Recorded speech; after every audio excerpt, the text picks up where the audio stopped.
नमस्कार, you and yoga में पुनः आपका स्वागत। आज का विषय रहेगा कि मनुष्य के कल्याण के 3 कौन से वे मार्ग हैं जो स्वयं भगवान श्री कृष्ण ने श्रीमद् भागवत में हमें बताए हैं। तो देखते हैं कल्याण के 3 मार्ग वो कौन से हैं जो स्वयं भगवान श्री कृष्ण ने हमारे लिए बताए हैं। तो देखते हैं एकादश स्कंद से अध्याय 20 श्रीमद् भागवत। उद्धव उवाच। उद्धव क्या कहते हैं, उद्धव का क्या प्रश्न है भगवान श्री कृष्ण से। विधिश्च प्रतिषेधश्च नियमो हीश्वरस्य ते अवेक्षतेरविन्दाक्ष गुणं दोषं च कर्मणाम। ये पहला श्लोक है 11वें स्कंद के अध्याय 20 का श्रीमद् भागवत से। इसमें उद्धव जी भगवान श्री कृष्ण से प्रश्न पूछते हैं। आपकी स्क्रीन पर भी ये श्लोक प्रदर्शित हो रहा है, तो इसका भावार्थ जानने का प्रयास करेंगे।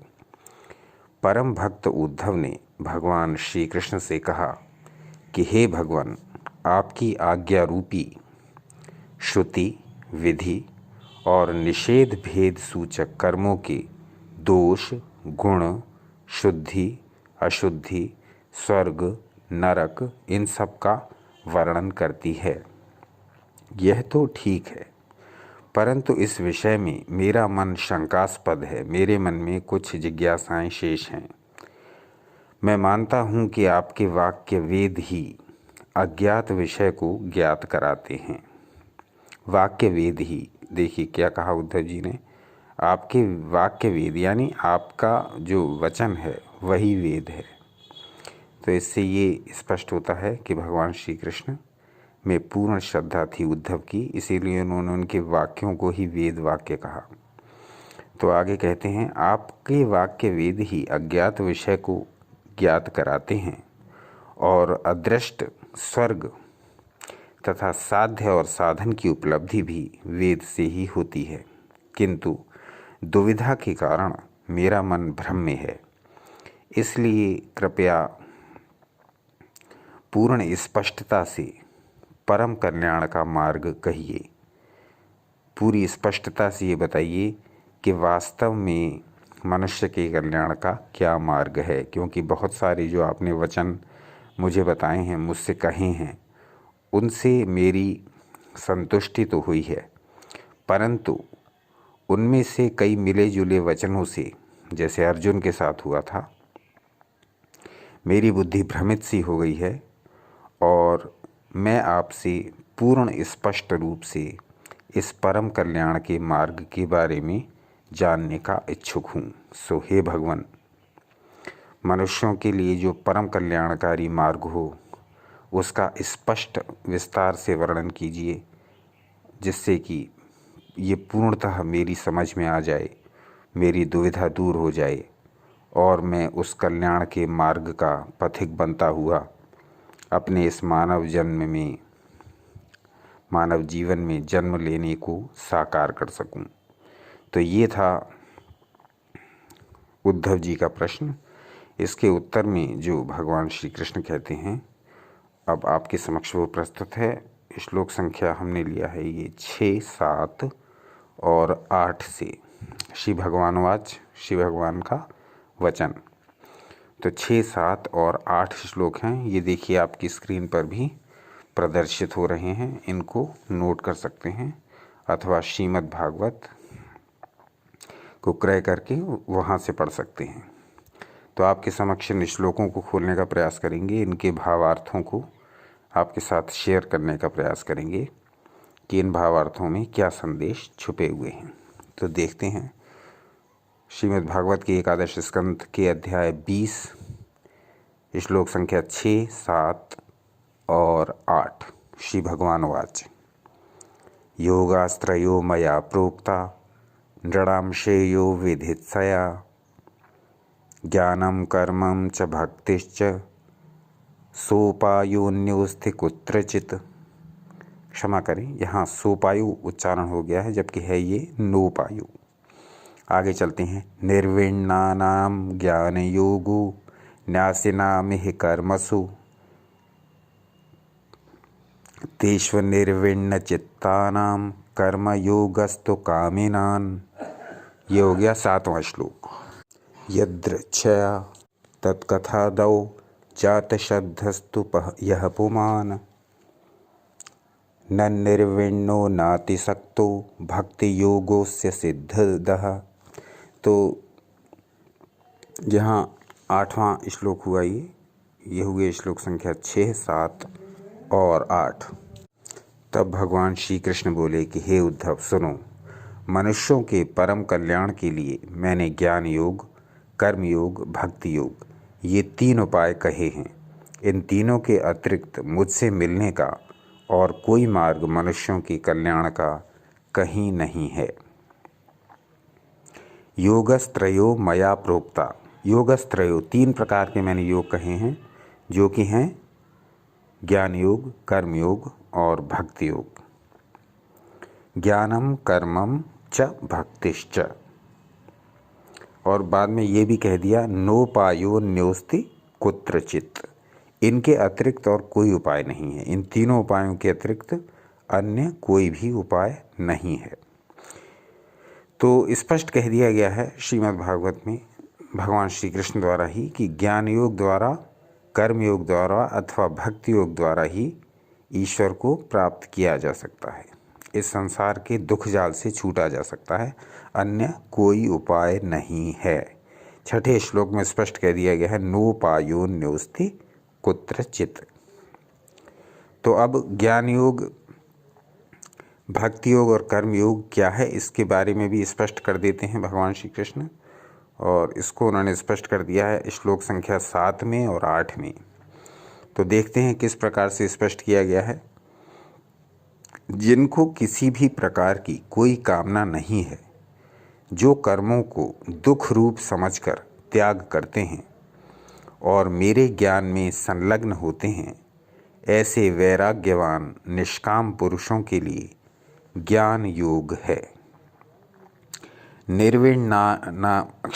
निर्विण्णानाम ज्ञान योगो न्यासिनामिह कर्मसु। तो किस प्रकार के लोगों के लिए ज्ञान योग है? जो कर्मों को दुख रूप समझकर त्याग करते हैं, जिनको किसी भी प्रकार की कोई भी कामना नहीं है और जो मेरे ज्ञान में संलग्न होते हैं, ऐसे वैराग्यवान निष्काम पुरुषों के लिए ज्ञान योग है। आगे कहते हैं जो लोग कर्म शक्ति का त्याग नहीं कर सकते, सांसारिक सुख भोगना चाहते हैं एवं संसार में ही रहकर परमार्थ लाभ करना चाहते हैं, ऐसे मनुष्यों के लिए कर्म योग है। स्पष्ट कह दिया गया है तेष्व निर्विण्ण चित्तानाम कर्म योगस्तु कामिनान। तेषु निर्विण्ण चित्तानाम कर्म योगस्तु कामिनान।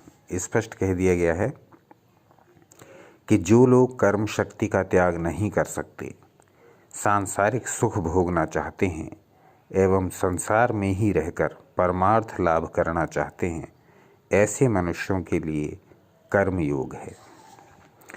तो ज्ञान योग किन के लिए है, कर्म योग किन के लिए है, इसका वर्णन कर चुके हैं भगवान श्री कृष्ण श्लोक संख्या 6 में और 7 में। अब देखते हैं श्लोक संख्या 8। और श्लोक संख्या 8 में जो वर्णन किया गया है वो किया गया है भक्ति योग का। तो भक्ति योग के विषय में श्लोक संख्या 8 में स्पष्ट वर्णन करते हुए कहते हैं जो मनुष्य सांसारिक कर्मों में न तो अति आसक्त हैं और न अति विरक्त हैं, जिनको दैव इच्छा से मेरे ज्ञान में श्रद्धा उत्पन्न हुई है, जो न तो भोगी हैं और न त्यागी हैं, जो यह समझते हैं कि सुख में फंस जाने से हम ईश्वर की प्राप्ति नहीं कर पाएंगे, इसलिए न तो सांसारिक सुख ही अच्छी तरह भोगना चाहते हैं और इसको बिना भोगे त्यागना भी नहीं चाहते।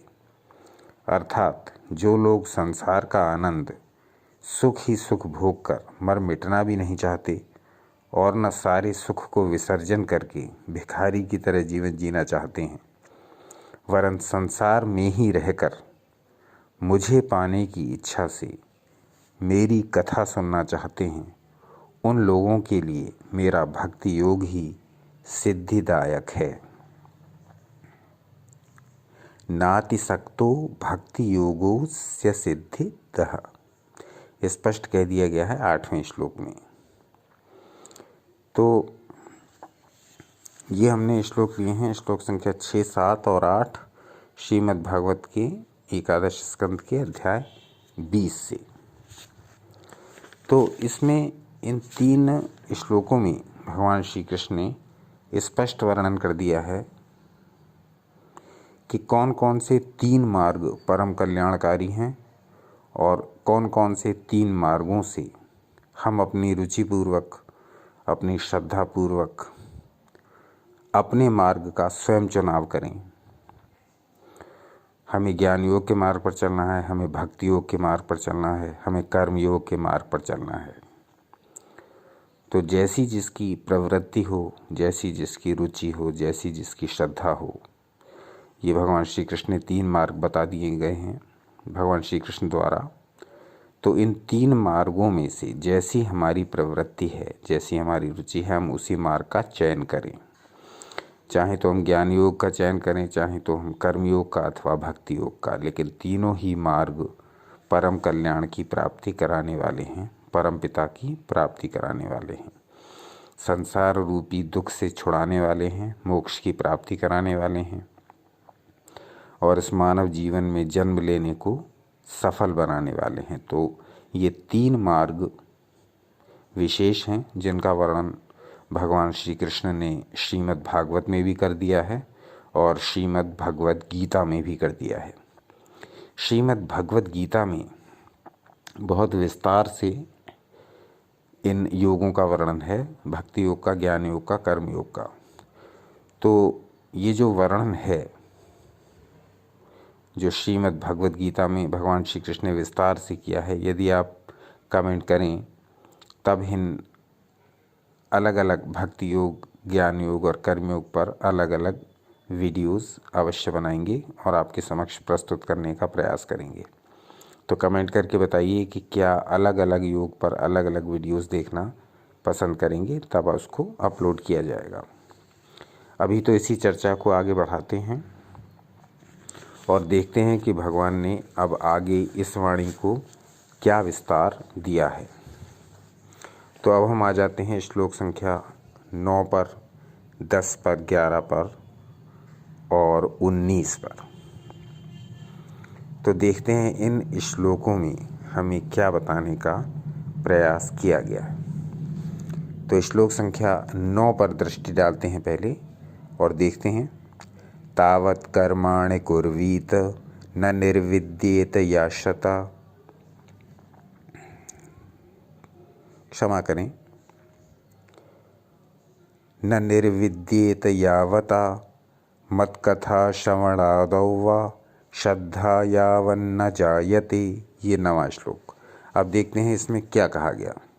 अतएव जब तक मन वासना रहित न हो और मेरे ज्ञान श्रवण में दृढ़ विश्वास न हो अथवा मेरे लिए चित्त में आत्यंतिक व्याकुलता न हो, आत्यंतिक व्याकुलता मीन्स अत्यंत व्याकुलता, तब तक मनुष्यों को कर्म करते रहना चाहिए। आगे इसी बात को स्पष्ट करते हैं। पहले ही समझ लें कि क्या संदेश है श्लोक संख्या 9 में भगवान श्री कृष्ण का। तो स्पष्ट उन्होंने जोर दिया है दीर्घ काल तक अभ्यास करने पर। उसी को विस्तार देते हुए कहते हैं कि जब तक मन वासना रहित न हो जाए और मेरे ज्ञान श्रवण में दृढ़ विश्वास न हो जाए, मैंने जो ज्ञान दिया है उसके सुनने में जब तक रुचि उत्पन्न न हो जाए, जब तक व्याकुलता उत्पन्न न हो जाए, जब तक जिज्ञासा उत्पन्न न हो जाए, तब तक आपको क्या करना है? कर्म करते रहना है, क्योंकि यही कर्म निरंतर अभ्यास द्वारा मन को वासना रहित करेगा। तो स्पष्ट कहा गया, मत कथा श्रवणादौ वा श्रद्धा यावन्न जायते तावत् कर्माणि कुर्वीत न निर्विद्येत यावत्। जब तक कर्म करते ही जाना है, तावत् कर्माणि कुर्वीत, जब तक कर्म करते ही जाना है। कब तक? मत कथा श्रवणादौ वा श्रद्धा यावन्न जायते, जब तक मेरे वचनों के सुनने में, मेरी कथा के सुनने में, मत कथा श्रवणादौ, मेरे वचनों के सुनने में जब तक कि श्रद्धा यावन्न जायते, जब तक कि श्रद्धा उत्पन्न न हो जाए तब तक आपको क्या करते रहना है? तावत् कर्माणि कुर्वीतः, तब तक आपको अपने कर्म करते रहने हैं। जो भी आपके धर्म प्रणीत कर्म हैं, जो भी आपके शास्त्र द्वारा निर्देशित कर्म हैं, वो आपको करते रहने हैं। उन कर्मों की करने से आपकी शुद्धि होती जाएगी और फिर आप ईश्वर में लीन होते चले जाएंगे। तो एक तो ये मार्ग बताया। फिर आगे चलते हैं श्लोक संख्या 10 पर और देखते हैं कि वहाँ क्या निर्देश दिए गए हैं। स्वधर्मस्थो यजन, क्षमा करें, स्वधर्मस्थो यजन गैर नाशिहि काम उद्धव न याति स्वर्ग नरकौ यद्यन्न समाचरित। ये श्लोक संख्या 10 है। अब देखते हैं कि इसमें क्या कहा गया। जब तक कर्म करते करते निष्कामता न आ जाए और संसार से तीव्र वैराग्य न हो जाए तब तक मनुष्यों को कर्म त्यागना नहीं चाहिए। स्पष्ट कहा गया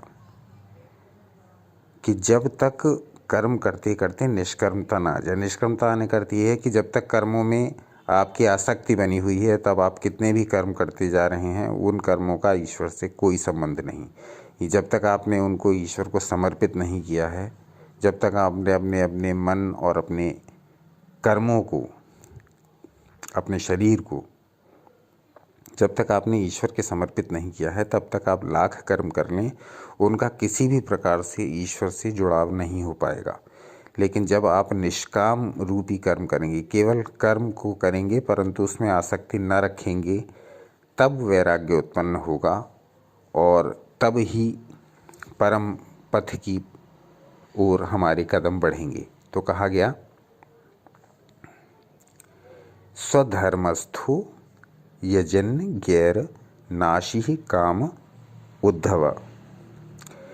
तो जब तक कर्म करते करते हमारे भीतर निष्काम भावना ना आ जाए, निष्काम कर्म की, तब तक कर्म करते ही रहना है, कर्म त्यागना नहीं है। कर्म नहीं त्यागेंगे तभी वैराग्य उत्पन्न होगा कर्म योग के द्वारा। आगे कहते हैं, हे उद्धव, जो लोग अपने धर्म का पालन करते हुए कर्म फल की आशा त्याग कर विहित कर्म, यज्ञ, दान, जप, तप आदि शुभ निष्काम कर्म करते रहते हैं, वे यदि कोई निषिद्ध कर्म न करें तो न तो स्वर्ग में ही जाते हैं और न नरक में ही जाते हैं। वे लोग वासना त्याग से निष्पाप पवित्र होकर इस लोक में या तो विशुद्ध तत्व ज्ञान लाभ करते हैं अथवा मेरी भक्ति पाते हैं। स्पष्ट कह दिया गया है।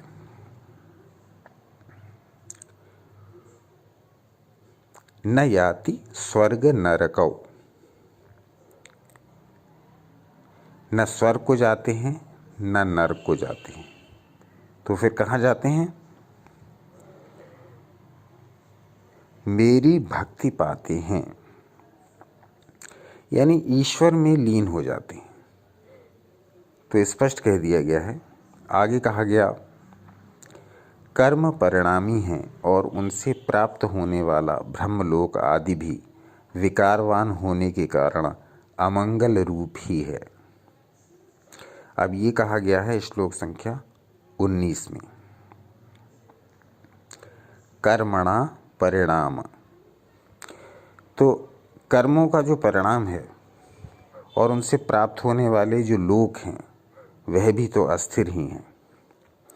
तो ये अमंगल रूप इसलिए कहे गए कि इनका भी नाश होना ही है। इसलिए बुद्धिमान लोगों को चाहिए कि इस लोक के समान ही परलोक को भी नाशवान जानकर उनकी आशा त्याग दें। तो स्पष्ट कहा गया कि जिस प्रकार से ये जो लोक है हमारा पृथ्वी लोक, इसके जो भोग हैं वो नाशवान हैं, तो उसी प्रकार परलोक में जो विभिन्न प्रकार के पदों की हम लालसा करते हैं, विभिन्न प्रकार जैसे इंद्र आदि के पद हैं, विभिन्न लोक जिनमें हम जाने की इच्छा करते हैं, जैसे स्वर्ग आदि लोक हैं, तो यह लोक भी अस्थिर हैं। और पृथ्वी लोक की तरह जैसे ये मृत्यु लोक है, यहाँ हमारा जीवन एक निश्चित समयावधि के लिए है, उसके पश्चात हमें इसे छोड़ करके जाना पड़ता है। उसी प्रकार परलोक है, वहाँ जब तक हमारे पुण्य कर्म हमारे साथ हैं तब तक हम रह सकते हैं, उसके पश्चात हमें वहाँ से निकलना होता है। तो इसी बात को इंगित करते हुए भगवान श्री कृष्ण कह रहे हैं कि यह लोक भी और परलोक भी दोनों ही अस्थिर हैं। यदि आप कर्म योग, भक्ति योग और ज्ञान योग में से किसी एक मार्ग पर चलते हैं तब आप निश्चित ही उन्हें प्राप्त कर सकते हैं। और जो लोग इसके इन 3 मार्गों को छोड़ करके और अपने मन से अपने कल्पित, जैसे कल के वीडियो में भी इसका वर्णन किया गया था, अपने कल्पित मार्गों पर और आधुनिक गुरुओं के बताए हुए जंजालों में फंसते हुए और शास्त्र वर्णित मार्गों पर न चलते हुए अपनी इच्छानुसार बरतते हैं, उनका तो फिर क्या होता है, इसका तो उल्लेख ही आप समझ सकते हैं। स्वयं विवेकवान हैं, स्वयं विचारवान हैं, शास्त्रों का उल्लंघन करके जो लोग अपने मन से अपने लोक और परलोक को संवारने का प्रयास करते हैं, उनका परिणाम निश्चित ही विनाशकारी होता है। तो भगवान श्री कृष्ण की स्पष्ट आज्ञा है, श्रीमद् भागवत में भी है, श्रीमद् भगवत गीता में भी है। आज इन कुछ श्लोकों के माध्यम से हमने जानने का प्रयास किया कि मनुष्य के कल्याण के ये जो 3 मुख्य मार्ग हैं, ज्ञान योग, भक्ति योग और कर्म योग, इनमें से यदि हम अपनी रुचि, हम अपनी श्रद्धा के अनुसार जो भी मार्ग चुनें और उस पथ पर निरंतर अग्रसर होते जाएं, तो निश्चित ही इस संसार के दुख रूप मोह जाल, माया जाल को काट करके हम उस चरम परम शांति को प्राप्त कर सकते हैं, जो अत्यंत दुर्लभ कही गई है, लेकिन अत्यधिक आसान भी है यदि हम ईश्वर के सानिध्य में निरंतर रहने का प्रयास करने का बीड़ा उठाएं। तो आज के अंक में हमने ये जानने का प्रयास किया और आपके साथ जो भी हमारी कैपेसिटी है उसके हिसाब से शेयर करने का प्रयास किया कि मनुष्य के कल्याण के 3 मुख्य मार्ग कौन कौन से हैं और उन मार्गों के बारे में शास्त्रों में क्या चर्चा की गई है। तो इसके विषय में श्रीमद् भगवत गीता में बड़े विस्तार से वर्णन किया गया है। तो यदि इस विषय में रुचि हो तो कमेंट करके बताएं। तो भक्ति योग, ज्ञान योग और कर्म योग पर अलग अलग एपिसोड बनाने का प्रयास करेंगे, जिससे कि ये विषय कुछ और खुलें और हमको इस विषय में और ज़्यादा जानकारी प्राप्त हो, जिससे कि हमारा कल्याण पथ प्रशस्त हो। तो आज का वीडियो कैसा लगा ये भी बताइए और निरंतर देखते रहिए आपका अपना चैनल यू एंड योगा। अपना अनमोल समय हमें देने के लिए बहुत बहुत धन्यवाद।